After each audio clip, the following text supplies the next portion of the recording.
Эрүүл мэндийн даатгалын ерөнхий газар үзүүлж байна. Өнөөдрийн байдлаар яг эрүүл мэндийн даатгалын ерөнхий газартаа нийтдээ яг хичнээн гэрээ байгуулсан лабораториуд байна. Тэгээд ер нь яг ямар чиглэлээр гэрээ байгуулан ажиллаж байна вэ? За, лайв үзэж байгаа бүх хүмүүст өнөөдрийн мэндийг хүргье. За, өнөөдрийн байдлаар эрүүл мэндийн даатгалын ерөнхий газартай гэрээтэй одоо 19 лаборатори үйл ажиллагаа явуулж байгаа.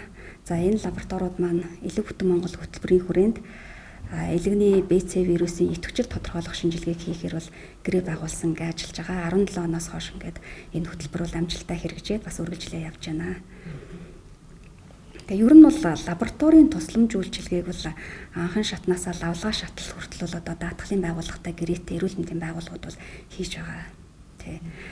Тухайлбал одоо өндөр өртөгтэй онцлогоо шинжилгээг бол хийхээр нийт улсын хэмжээнд бол одоо төрийн өмчийн 30 гаруй 37-8 байгууллага, за хувийн хвшлийн бас 10 гаруй байгууллага бол одоо өндөр өртөгтэй онцлогоо шинжилгээг хийхээр ингээ гэрээлсэн байж байгаа. Тэгэхээр иргэд даатгалагчид ер нь анхан болон лавлгаа шатлын эмнэлэгт онцлогоо шинжилгээ хийхэд ер нь өөрөөсөө яг ямар хэдийн хэмжээний төлбөр төлөх вэ? Тэгэхээр энэ хамтын төлбөрийн талаар мэдээлэл өгөхгүй.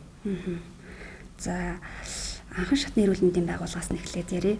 За, даатгалын байгууллагатай гэрээтэй анхан шатны эрүүл мэндийн байгууллага хэрж өргөсөн тосгоны эрүүл мэндийн төвүүд байгаа. Энэ төвүүдэд бол одоо даатгуулагч одоо зайлшгүй өвчний учир үзүүлээд одоо оншоо тогтоолгох одоо өвчнийхөө хяналтанд бол одоо шаардлага гарсан тохиолдолд сарда 20,000 төгрөгийн одоо онцлогоо шинжилгээг эрүүл мэндийн даатгалаараа бол хийлгэх юм боломжтой байгаа. Хариаллахаа одоо өргөсөн тосгоны эмнэлэгт. За, мөн түрүүн хэлсэн нөгөө өндөр өртөгтэй онцлогоо шинжилгээнд дээр бол одоо түрүүний хэлсэн эрүүл мэндийн байгууллагууд дээр очиод шинжилгээ хийлгэхэд за онцлогооныхоо 70% бол эрүүл мэндийн даатгалын сангаас 30% бол өөрөө хариуцаж ингэж төлөх юм боломжтой байгаа. Тэгээ энэ байгууллагуудын мэдээлэл манай вебсайтн дээр бол байгаа. Тэнд одоо яг одоогоор хийгээд эхэлсэн хувийн хвшил одоо улсын эмнэлгүүд бол мэдээж яг хийгээ явж байгаа. Хувийн хвшлийн эрүүл мэндийн байгууллагуудаас бол одоо 5 дахь өдөр мэдээлэл авахд мөнгөн гүр эмнэлэг, за номын эмнэлэг, 3 гал эмнэлгүүд бол одоо онцлогоогоо яг эрүүл мэндийн даатгалаараа өндөр өртөгтэй онцлогоо шинжилгээ хийгээд эхэлсэн байсан. За, Гранд Мед сонгодоо гэдэг эмнэлгүүд бол одоо яг нөгөө даатгалын байгууллагатай системээ холбоолох төвшөнд ингээ ажиллаа хийгдээ явж байна. Ер нь ойрын хугацаанд бол энэ эмнэлгүүд бол энэ онцлогоо хийгээд эхэлнэ гэсэн мэдээлэлтэй байна. Цаашид одоо энэ та 19 байгууллагатай өнөөдрийн байдлаар бас гэрээтэй ажиллаж байна гэлээ. Тэгэхээр цаашид бас энэ байгууллагууд тоо нь ер нь нэмэгдэх үү? За, одоо сонгон шалруулалтаа даатгалын байгууллага нөгөө сонгон шалруулалт зарлаад энэ сонгон шалруулалтаар одоо шалгуур хангаад одоо гэрээлээд ингээд нэмэгдээ явах боломж байгаа эрүүл мэндийн байгууллагуудад шалгуур хангасан тохиолдолд. За, түрүүн саяын ярьдаг дээр нэмээд энэ онцлогоо шинжилгээг одоо саяын ярьсан 19 хувийн хвшлийн лаборатори бол зөвхөн элэгний БЦ вирус тоололдог. Энэ дээр нэмээд онцлогоон дээр одоо анхан шатвал одоо эрүүл мэндийн даатгалаараа ингээ бас 20,000 төгрөнд хийлгэх боломжтой байна. За, лавлгаа шатлалд очихоор аймаг дүүргийн нэгдсэн эмнэлэг, бусад төрөлдсөн эмнэлэг, тусгай эмнэлэгт бол амбулаторийн үзлэг онцлогоо шинжилгээний багц байгаа. Эрүүл мэндийн даатгалын сангаас яг зардлын төлбөрийг хариуцж байгаа 53,000 төгрөгийн багц байгаа. Энэ багцаар бол одоо бас одоо 13А хятаараа лавлгаа шатлалд очиод үзүүлсэн тохиолдолд бас энэ одоо эмчтэй үзүүлээд эмч одоо шаардлага тухайн оншийг батлахад шаардлагатай онцлогоо шинжилгээг ингээ хийгээд буцаад ингээ эмчтэрээ үзүүлэх ийм багц энэ тамрагдсанараа бол бас даатгалаас одоо өөрөөсөө мөнгө төлөхгүйгээр ингээ даатгалаас зардлын төлбөрийг нь хариуцаад ийм онцлогоо шинжилгээ хийгдэж байгаа. Тэ. За, тэгэхээр иргэд даатгалагчид маань түрүүн сувд эрдэнэ мэргэжлийн хэлсэн 19 байгууллагын нэрийг бид бас эрүүл мэндийн даатгалын ерөнхий газрынхаа бас пэйж хуудасд олон вебсайтаас авах боломжтой. За, мөн лавын доор бас бид комент хэсгээр бас оруулсан байгаа. За, тэгэхээр Монгол Улсын засгийн газраас 2016-аас 2020 онд энэ Илүү бүтэн Монгол үндэсний хөтөлбөр гэдэг энэ маш том энэ хөтөлбөр бол бас амжилттай хэрэгжсэн байгаа. Тэгээд одоо энэ хөтөлбөр маань ч гэсэн бас хэрэгжиж байгаа. Энэ хөтөлбөрийн одоо хүрээнд яг энэ эрүүл мэндийн даатгалаар үзүүлж байгаас тусламж үйлчилгээнүүдийн талаар мэдээлэл өгөхгүй. За, 17 оноос энэ хөтөлбөр хэрэгжээд явж байна. Тэгэхээр энэ өөрөө тийм одоо элэгний өвчлөлийг бууруулах одоо элэгний С вирусын тархалтыг зогсоох, элэгний С вирусын одоо үүдэлтэй ийм хавдрыг одоо эрс бууруулах ийм зорилготой ийм хөтөлбөр ингээ явж байгаа хэрэгжээд. Тэгэхээр энд бол хамгийн эхлээд эрүүл мэндийн даатгалын сангаас илэгний БЦ вирусын илрүүлэх шинжилгээг одоо илрүүлэх энэ шинжилгээ бол анхан шатны эрүүл мэндийн байгууллагуудад даатгалын сангаас 3500 төгрөгөөр санхүүжүүлээд илрүүлэх хийлгэж байгаа. За илрүүлэх хийлгсэн хүмүүс маань одоо зарим нэг шинжилгээ нь жоохон эргэлзээтэй, сул эерэг хариу нь одоо эргэлзээтэй энэ төр гарсан тохиолдолд аймаг дүүргийнхаа нэгдсэн эмнэлэг дээр баталгаажуулах шинжилгээ хийлгэнэ. За энэ нь бол 5-аас 10,000 төгрөгөөр даатгалын сангаас зардал нь гараа явж байгаа. За ингээд энэ хүн илэгний БЦ вирус илэрчлээ. Одоо яах вэ гэхээр даатгалаар мөн саяын түрүүний хэлсэн 19 лаборатори хувийн хвшлийн 19 лаборатори хувийн хвшлийн төрийн болоод хувийн хвшлийн нийлээд 19 лаборатори. Тэгэхээр энд очиод илэгнийхээ БЦ вирусыг тоолуулах боломжтой эрүүл мэндийн даатгалаараа 100% өөрөөс мөнгө төлөхгүйгээр одоо энд бол нэг хагас автомат одоо тоног төхөөрөмж бол 80,000-аар бүрэн автомат тоног төхөөрөмж 120,000 төлбөрийн дэд хэмжээ эрүүл мэндийн даатгалын сангаас хариуцаад ингээд энэ зардлыг төлж байгаа. За тэгээд тоолуулсан хүмүүс маань идэвхжил өндөртэй эм уух шаардлагатай ингээд гарсан болсон тохиолдолд мөн эрүүл мэндийн даатгалын сангаас одоо эмийн үнэн дээр нь хөнгөлт үзүүлж байгаа. С вирусын эм гэхэд одоо нийлмэл найрлагатай одоо 6 төрлийн эм худалдааны нэршлээрээ за дан найрлагатай 2 эмэн дээр бол эмийн үнийн хөнгөлтийг үзүүлээд явж байна. Харвоны гэд эм бол арай нэлээд өндөр өртөгтэй ингээд орж ирдэг 702,000. Энээс 210,000-ыг эрүүл мэндийн даатгалын сангаас хөнгөлдөг. За бусад тэр нийлмэл найрлагатай 5 эмийг бол 100% эрүүл мэндийн даатгалаараа 210,000 төгрөгөөр хөнгөлүүлээд С вирусээ бол одоо ингээд устгах юм бүрэн боломжтой байгаа. Тэгэхээр эрүүл мэндийн даатгалын яг энэ санхүүжилт дээр энэ илэгний БЦ вирусын ачаал тоолох шинжилгээнд өнөөдрийн байдлаар бас яг хичнээн одоо иргэд даатгуулагчид хамрагдаад байгаа юм. За тэр яг тоог өнөөдрийн байдлаар харж амжсангүй манай нөгөө вебсайтн дээр бол одоо яг тоо нь бол апдейт хийгдээд 7 хоногор ингээд шинжилэгдээд явж байгаа. Тэндээс харах боломжтой. За тэгэхээр бид бас энэ эрүүл мэндийн даатгалын сангаас санхүүжилтээр бол энэ БЦ вирусыг ингээд тоолчиж байна. Нийт одоо иргэд даатгуулагчдаа сүүлийн үед бол асууж байгаа юм бол энэ илэгний Д вирусыг яг эрүүл мэндийн даатгалаар одоо тоолох уу гэдэг асуултууд нэлээд ирж байгаа л да. Тэгээд Д вирусыг эрүүл мэндийн даатгалаар одоо тоолох эрүүл мэндийн даатгалын үндэсний зөвлөлийн одоо тогтоол гарсан байгаа. Энэ ажил юу нь яг ямар шатанд явж байгаа юм? За энэ Д вирустэй хүмүүсийн вирусыг илрүүлэх Д вирусын идэвхжлийг тодорхойлох шинжилгээг эрүүл мэндийн даатгалын сангаас зардлыг нь хариуцах энэ эрүүл мэндийн даатгалын үндэсний зөвлөлийн тогтоол бол 2019 онд бол батлагдаж гарсан 10 сард. За энэ тогтоол гарснаас хойш өнгөрсөн жил даатгалын байгууллага одоо сонгон шалгуулалтаа зарласан энэ вирусыг тоолох лабораторийг сонгон шалгуулалтаа зарласан. За улсын хэмжээнд бол яг Д вирус тоолдог улсын эмнэлгийн лаборатори одоохондоо хараахан байхгүй байгаа. Тэгэхээр энэ Д вирусыг бол хувийн хвшлийн эрүүл мэндийн байгууллагууд хувийн лабораториуд л тоолж байгаа.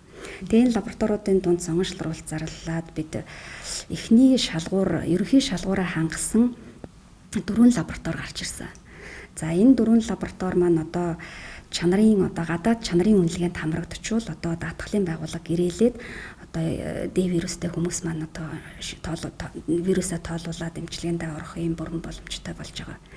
За энэ Д вирусын чанарын үнэлгээг жоохон хүлээгдээд байгаа шалтгаан бол одоо нэгдүгээр даатгалын байгууллага өөрөө чанартай ботлогоонд суурилсан одоо аюулгүй ийм тусламж үйлчилгээг иргэд даатгуулагчдын өмнөөс худалдаж авах ийм үүрэгтэй хуулиараа нөгөө талаасаа энэ лабораториудад бол одоо холбогдох стандартуудад нь гадаад чанарын үнэлгээнд хамрагдсан байх ёстой гэдэг шалгуурыг бол тавьдаг.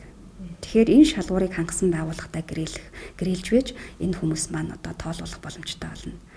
Тухайлбал одоо нэг хүн манайхан одоо тийм асуудал байдаг шүү дээ. Энэ лаборатори дээр очисон чинь би вирустай гарлаа. Энэ лаборатори дээр вирусгүй гэж тоолоо гэдэг хүмүүсийн дунд бас нэг иймэрхүү асуудлууд байдаг. Тийм учраас энэ гадаад чанарын үнэлгээнд заавал хамрагдсан лабораторитой бид гэрээлэх ёстой юм тий. Тэгж байж одоо тэр чанарын гадаад хяналт гэдэг нь өөрөө одоо заавал энэ лаборатори тэнцэхгүй биш.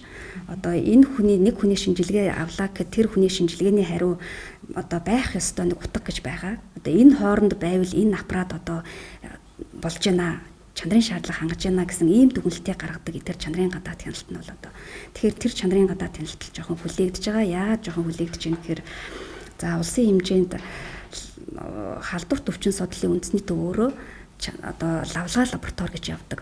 Тэгээд лавлгаа лабораторийнхаа хувьд халдварт өвчин судлалын үндэсний төв энэ чанарын үнэлгээг бас хамтран хийхээр ажлын хэсэгт ингээ орсон. Тэгээд энд өсвүүдийн хариуцсан холбогдох хүмүүс маань бас цар тахлын хажуугаар энэ чанарын гадаад үнэлгээг хийдэг олон улсын байгууллагатай бас харьцаад одоо тэнд бас тэр үнэлгээ хийдэг газартай төлбөр мөнгөө бол одоо тэр хамрагдах байгууллагууд маань төлсөн. Гэвч одоо энэ ковидын цар тахлын нөхцөл байдлаас шалтгаалаад тэр чанарын гадаад үнэлгээнд шаардлагатай оруулж одоо дээж маань бол бас орж ирэхгүй ингээ хүлээгдэж байгаа. Энээс болоод бол бид одоо бас хараахан одоо гэрээлж амжаагүй ингээд энэ ажил жоохон хүлээгдээд байгаа. За бас энэ сүүлд асуусан асуулттай холбоотойгоор иргэн Баян Лавган баяр гэж хүн Д вирусын ийм хөнгөлөлттэй эмийн жагсаалтад орох уу гэсэн юм асуулт ирсэн. За Д вирусын эм одоогоор Монголд тараахан орж ирээгүй байна. Зүгээр энэ холбогдох одоо байгууллагууд маань саяхан өнгөрсөн 7 хоногт нөгөө эмийн зохицуулгын нөгөө агентлаг шинэ байгуулагдсан ш. Тэр агентлаг бас тэндээс шийдвэр гарч байгаа шиг байна. Бас хүний эмийн зөвлөл хуралдаад ерөнхийдөө энэ эмийг бол үнчин эмийн жагсаалтад оруулахаар бол ингээд дэмжигдсэн гэсэн мэдээллийг бид нар авсан. Тэгэхээр энэ бол удахгүй одоо Монголд орж ирэх бүрэн боломжтой болж байна л гэсэн үг. Одоо тэгээ эм ханган нийлүүлэх байгууллагууд бол энэ дээр ажиллах байхаа. Тэгээ одоо Монголд албан ёсоор ороод ирчүүл тэр даатгалаар одоо тэр эмийг уух асуудал бол одоо тухайн үедээ шийдэгдэх явах байхаа. Тэгэхээр бид манай лайвыг бас дундаас нь орж иж үзсэн иргэд даатгалагчтай байх юм бол за эрүүл мэндийн даатгалын ерхий газрын хэмжлийн эмнэлэг зүйн хариуцсан ахлах мэргэжилтэн сууд эрдэнэтэй за гэрээт лабораториудаас үзүүлэх тусламж үйлчлэгээ гэсэн сэдвээр бид өнөөдрийнхөө шууд ярилцлагыг хийж байна. Тэгэхээр түрүүн та бас ярилцлага эхлэхийн өмнө өнөөдрийн байдлаар бол нийтдээ эрүүл мэндийн даатгалын ерхий газар та 19 одоо энэ лаборатори гэрээ байгуулан бас иргэд даатгуулагчдад тусламж үйлчлэгээ үзүүлээд ажиллаж байна гэсэн энэ нэрээ бас нэг 19 нэрийн дурдчихгүй тий. За тэгээ энд одоо төрийн өмчийн 7 байгууллага байна. Улсын 1-р төв эмнэлэг, 2-р төв эмнэлэг, 3-р төв эмнэлэг, за Хавдар судлалын үндэсний төв, Халдварт өвчин судлалын үндэсний төв, Сүхбаатар аймгийн нэгдсэн эмнэлэг, Төв аймгийн нэгдсэн эмнэлэг гэдэг төрийн өмчийн байгууллагууд. За дээрэс нь хувийн хөвшлийн эрүүл мэндийн байгууллагуудаас хаан тоолж ийн вэ? Гранд Мед эмнэлэг, Аллерги Мед, Улаанбаатар сонгодоо, Орон нутагт Медифас эмнэлэг, за Мед аналитик, Гялс, Илэгний төв, Онш Мед, Боновита, Протлаб, Дермамед, Евро стандарт гэдэг энэ төрийн болоод хувийн хвшлийн 19 байгууллага бол энэ илүү бүтэн Монгол хөтөлбөрийн хүрээнд бол элэгний БЦ вирусын идэвхжил тодорхойлох шинжилгээг одоо хийгээд явж байгаа.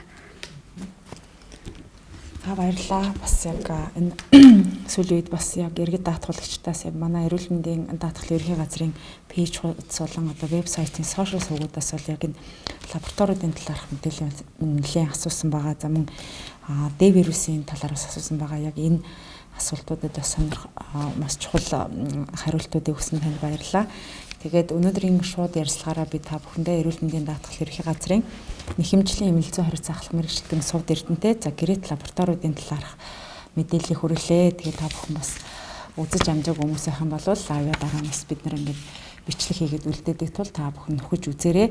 Мөн одоо гэрээтэй байгаа лабораториудын талаарх мэдээллийг бол манай одоо сошиал сувгуудаас бүрэн хүлээж авах боломжтой. Ингээд өнөөдрийн маань шууд ярилцлагыг хүрээд өндөрлөж байна. Дараагийн 3 дахь өдөр хүртэл уулзлаа. Түр баяртай. Эрүүл мэндийн даатгалын ерөнхий газар үзүүлж байна.